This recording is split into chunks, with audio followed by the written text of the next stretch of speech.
Audio 1 समय दान का सुनियोजन कैसे व कहां।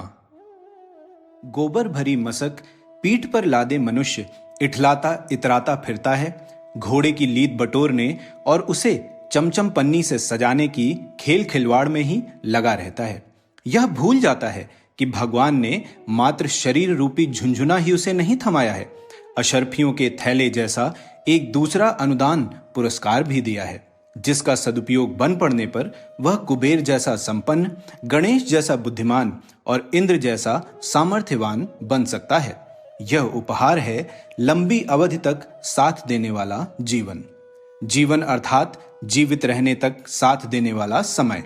जीवन अवधि ही वह संपदा है जिसका सदुपयोग बन पड़े तो साधारण स्तर का व्यक्ति भी देवोपम, सुसंपन्न और सुसंस्कृत बन सकता है। स्वयं यशस्वी बनने के साथ साथ दूसरों को उबारने बढ़ाने का श्रेय संचित कर सकता है। दूरदर्शिता उभरे तो एक ही लक्ष्य दिख पड़े कि समय संपदा का ऐसा सदुपयोग किया जाए जिसके आधार पर अपना, अपने साथियों का और समूचे संसार का अभिनव अभ्युदय हाथ आ सके, साथ ही उन विभूतियों का भंडार हस्तगत हो सके जिसके लिए लोग तरसते हैं, जिनकी सूझबूझ से जीवन अवधि का दूरदर्शियों जैसा उपयोग बन पड़ता है। उन्हें विभूतिवान महामानव के रूप में सराहा जाता है। यह युग संधि है। यह मानवीय भविष्य का सर्वनाश अथवा अनुपम अभ्युदय में से एक हाथ लगने का परीक्षा काल जैसा वह समय है जिसमें विचारशीलों की दूरदर्शिता और प्रतिभा की परीक्षा होने जा रही है। जो कसौटी पर खोटे उतरेंगे उन्हें नकली सिक्कों की तरह सर्वत्र तिरस्कृत एवं बहिष्कृत ही किया जा सकेगा। इसलिए सामयिक समझदारी का तकाजा एक ही है कि सृष्टा के आवाहन का अनुशासन ठीक तरह निभाते पालन करते हुए उस श्रेय को उपलब्ध किया जाए जो तपाए हुए सोने को हर कहीं मिलता रहता है। समय, श्रम और मनोयोग का समुचित प्रयोग यदि परमार्थ प्रयोजनों के लिए बन पड़े तो समझना चाहिए कि किसी पनडुब्बे ने गहरा गोता लगाकर मणि मुक्तकों की एक बड़ी राशि जमा कर ली। 8 घंटा कमाने, 7 घंटा सोने, 5 घंटा अन्य सांसारिक कृत्य करते रहने से निजी जीवन यात्रा 20 घंटे की अवधि में भली प्रकार चलती रह सकती है। 4 घंटे हर किसी के पास निश्चित रूप से उस प्रयोजन के लिए बच जाते हैं जिसमें सर्वतोमुखी श्रेय साधना करते हुए कृतकृत्य बना जा सके। इन दिनों परमार्थ में सर्वोच्च कहा जाने वाला परमार्थ है जनमानस का परिष्कार। विचार विकृति ने ही व्यक्ति और समाज को अगणित विपत्तियों से जकड़ दिया है। पतन और पराभव का यही एक कारण है। सर्वनाश की घड़ी इसी एक कारण से असंख्यों विभीषिकाओं समेत निकटतम खिंचती चली आ रही है। यदि इस एक आक्रमण आघात से बचा जा सके तो समझना चाहिए कि उज्जवल भविष्य की संभावना सुनिश्चित हो गई। सतयुग की वापसी का उपक्रम ठीक तरह बन गया। यह समय सोचने का नहीं, कुछ कर गुजरने का है। लोक मंगल के लिए हमारे समय का एक बड़ा अंश नित्य प्रति सुनियोजित रीति से लगते रहना ही चाहिए। इतना तो व्यस्त और अभावग्रस्त समझे जाने वाले लोग भी कर सकते हैं कि न्यूनतम 2 घंटा नित्य अपने संबद्ध वातावरण को परिष्कृत एवं समुन्नत बनाने के लिए संकल्प पूर्वक लगाते रहने का निश्चय पूर्वक व्रत धारण कर लिया जाए और लोकमानस को परिष्कृत करने के लिए अपने योग्य कार्य में बिना प्रमाद बरते लगाते रहा जाए। इस संदर्भ में सृष्टा की भविष्य निर्धारण से संबंधित योजना शांति कुंज के माध्यम से क्रियारत है।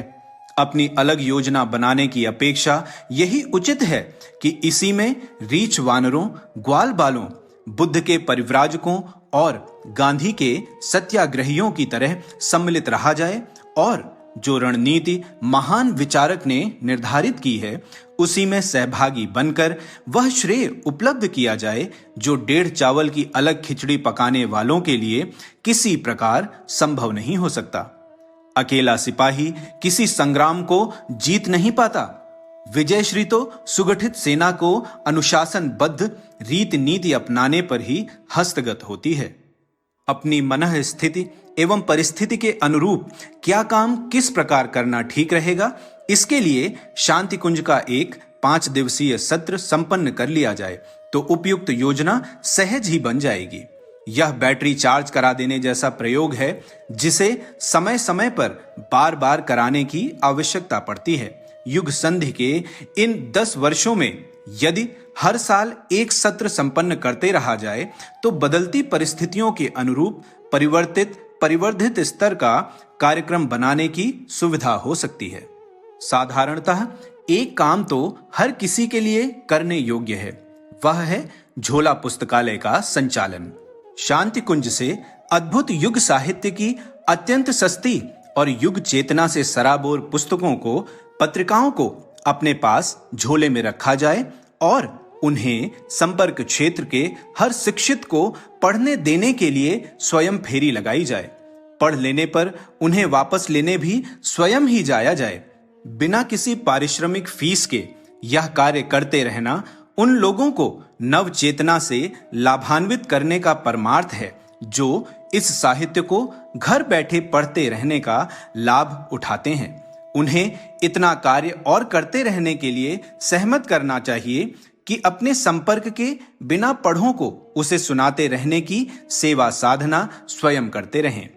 नया साहित्य निरंतर मंगाते रहने के लिए 20 पैसा नित्य अंशदान से काम चल जाता है और वह मंगाया हुआ साहित्य अपने ही परिकर की संपदा बनकर सुरक्षित रहता है और पीढ़ियों तक प्रेरणा स्रोत बना रहता है।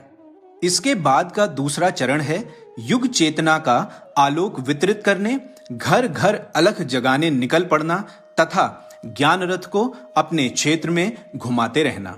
यह प्रज्ञा वाहन अपनी समूची साज सज्जा के साथ प्रायः 3000 से कम में ही बन जाता है। इसमें रबड़ के ठोस पहियों वाला सुसज्जित प्रचार रथ बन जाता है। उसी में टेप रिकॉर्डर, लाउडस्पीकर, बैटरी एवं साहित्य सुसज्जित रूप से फिट किया होता है।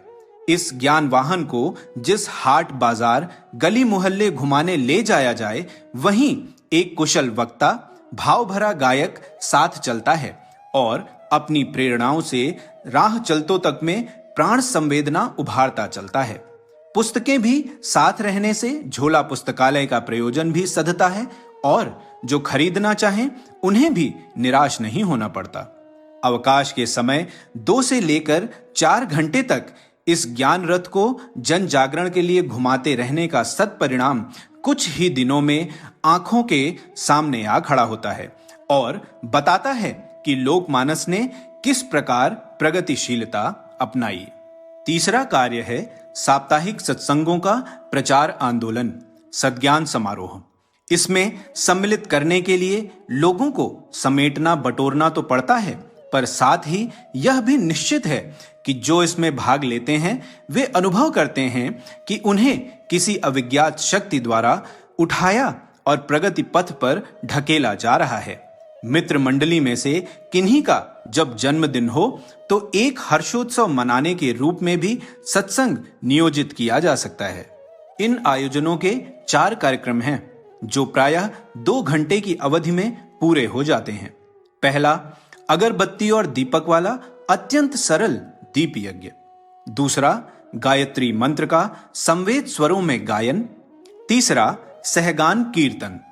चौथा, मिशन के प्रतिपादनों में से जो प्रेरणाप्रद प्रासंगिक हो उन्हें उपस्थित जनों को पढ़कर सुनाना। पांचवा, झोला पुस्तकालय के अनुरूप साहित्य पढ़ने सुनाने के लिए सम्मिलित होने वाले आगंतुकों को सौंपना। इस संदर्भ में और भी कुछ मिलते जुलते काम हैं। स्लाइड प्रोजेक्टर के माध्यम से प्रकाश चित्र दिखाने, उनकी व्याख्या करने, घर घर मोहल्ले मोहल्ले पहुंचने का प्रयोग। दूसरा ऐसा ही एक उपकरण है जिसमें टेप रिकॉर्डर, एम्पलीफायर और लाउडस्पीकर फिट हैं। उन्हें जिस घर में भी ले जाया जाए वहां मशीनें ही एक प्रबुद्ध व्यक्ति की लोक गायक की तरह अपना काम करना शुरू कर देती हैं। इन दोनों की संयुक्त कीमत प्रायः 1500 के लगभग बैठती है। इसी बात को यूं भी कह सकते हैं कि ज्ञान रथ स्लाइड प्रोजेक्टर, ज्ञान पेटी समेत सारे उपकरण 5,000 के लगभग में बन जाते हैं। यह ऐसे साधन हैं जिनके सहारे कोई भी समयदानी युग चेतना के विस्तार की महती भूमिका निभा सकता है। इन सब का मूल्य प्रायः 1 तोले सोने के बराबर है, जिसे उसके द्वारा बन पड़ने वाली सेवा साधना का महत्व समझने वाला अपने से अथवा मित्रों की सहायता से किसी न किसी प्रकार जुटा ही सकता है। विचार क्रांति के लिए दीवारों पर आदर्श वाक्य लिखने का अभ्यास किया जा सकता है और दरवाजों, फर्नीचरों पर स्टिकरों को चिपकाने का आंदोलन सरलता पूर्वक आगे चलाया जा सकता है। यदि अपने जैसे 4 साथी और जुटा लिए जाएं और उनमें समयदान तथा अंशदान के रूप में कुछ पैसे नित्य निकालते रहने की बात विनिर्मित की जा सके, तो समझना चाहिए इस छोटी मंडली के प्रभाव योगदान से ही इतना कुछ बन पड़ सकता है कि उपरोक्त सभी काम बड़ी सफलता से नियमित दान से चल सकें और एक क्षेत्र की जन जागृति में असाधारण सफलता हस्तगत हो सके। एक प्रतिभाशाली अग्रदूत यदि अपने जैसे 4 और उत्साही जुटाकर 5 की मंडली गठित कर ले, तो समझना चाहिए कि वहां एक शक्ति केंद्र विनिर्मित हो गया, जो अपने क्षेत्र में प्रकाश फैलाने वाले जनरेटर और हरियाली उगाने वाले ट्यूबवेल जैसा क्रियाकलाप निश्चित रूप से संपन्न कर लेगा। इन 10 वर्षों में हर जगह सहस्रवेदी दीप यज्ञों की परंपरा चलाई जा रही है। इसका क्रियाकलाप इतना सरल है कि उसे कहीं भी बड़े सुगमता पूर्वक नियोजित किया और सफल बनाया जा सकता है। इसमें उपस्थित जनों को जो प्रेरणाएं उपलब्ध कराई जाती हैं और जो गतिविधियां अपनाने के लिए उन्हें प्रोत्साहित किया जाता है, उसे देखते हुए यही कहा जा सकता है कि 5 से 25, 25 से 125, 125 से आगे बढ़ने की पुण्य प्रक्रिया चल पड़े, तो यह क्रम समूचे संसार को नव चेतना से अनुप्राणित करने में सफल होगा। दीप यज्ञ की प्रक्रिया को ध्यान में रखकर ही यह विश्वास किया गया है कि शांति कुंज ने जो 1 लाख देव संगठन खड़े करने और 1 करोड़ व्यक्तियों को उनका सहभागी बनाने का निश्चय किया है, वह पूरा होकर ही रहेगा। इतने बड़े समुदाय द्वारा जब अगले कदम उठेंगे, तो संसार भर के 600 करोड़ मनुष्यों को अभिनव परिवर्तन के लिए सहमत किया जा सकेगा। नया इंसान बनाने, नया संसार बनाने का दैवी संकल्प इस नवगठित युग शिल्पी समुदाय के माध्यम से पूरा होकर रहेगा। जहां मिशन का नवजागरण आंदोलन किसी भी रूप में प्रवेश पा चुका है, वहां उस क्षेत्र को एक मंडल की तरह गठित किया जा रहा है और आशा की जा रही है कि सरकारी जिलों, तहसीलों, मंडलों की तरह धर्म तंत्र के यह मंडल भी अपने अपने क्षेत्र का दायित्व संभालेंगे और वहां फैली हुई दुष्प्रवृत्तियों में से अनेकों का उन्मूलन करने में सफल होंगे। साथ ही सत प्रवृत्तियों का ऐसा संवर्धन करेंगे जिसे युग धर्म का निर्वाह कहा जा सके, जिसके प्रोत्साहन पर जन जन द्वारा धर्म धारणा और सेवा साधना का निर्वाह बन पड़ने का अच्छा वातावरण विनिर्मित हो सके। समीपवर्ती क्षेत्र में जन जागरण के कार्यक्रम लेकर निकलने वाली साइकिल टोलियों का एक ऐसा उपक्रम बनाया गया है जिससे प्राचीन काल की तीर्थ यात्रा परंपरा का प्राण, धर्म प्रचार की पद यात्रा का नए सिरे से नया पुनर्जीवन बन पड़े और भारत माता के हर कोने में युग चेतना का उत्साहवर्धक बिगुल बज सके। अखंड ज्योति पत्रिका के नए पंजीकृत पाठक इन दिनों प्रायः 5 लाख बन चुके हैं। 5 लाख ने अपना प्रभाव क्षेत्र 25 लाख पहुंचा दिया है। अब तक की सफलताओं और भावी संभावनाओं की सफलताओं का विश्वास इसी आधार पर परिपक्व हुआ है कि जहां अखंड ज्योति पहुंचती है, समझना चाहिए कि शांति कुंज की प्राण चेतना वहां हर दिन पहुंचती है। एक प्रवचन उद्बोधन का प्रेरणा संचार का क्रम जारी रखती है। यह बीज पककर अंकुरित पल्लवित ना हो, ऐसा हो ही नहीं सकता। अखंड ज्योति का विस्तार अर्थात जन जीवन का योजनाबद्ध संचार, इस लाभ को प्राप्त करने के लिए मात्र 10 पैसे नित्य के समान आतिथ्य व्यवस्था करनी पड़ती है। बदले में प्राणवान साहित्य की संपदा निरंतर घर में संचित होती जाती है। इससे परिजन और पड़ोसी असाधारण लाभ उठाते और युग सृजन अभियान में सहकार प्रस्तुत करते रहते हैं। यही कारण है कि अखंड ज्योति पाठकों में, सृजन शिल्पियों में यह होड़ लगी रहती है कि कौन अपनी पत्रिका के कितने नए सदस्य बढ़ाए और अपनी बिरादरी को कितना विस्तृत और कितना समर्थ बनाए। शांति कुंज एक शक्ति केंद्र के रूप में उभरा है। यह किसी व्यक्ति विशेष की योजना, क्षमता एवं प्रयत्नशीलता भर की प्रतिक्रिया नहीं है। इसका सूत्र संचालन वह दैवी सत्ता कर रही है जिसने असंतुलन को संतुलन में बदलने के लिए प्रतिज्ञा की थी और अब तक वह आश्वासन ठीक प्रकार निभता चला आया है।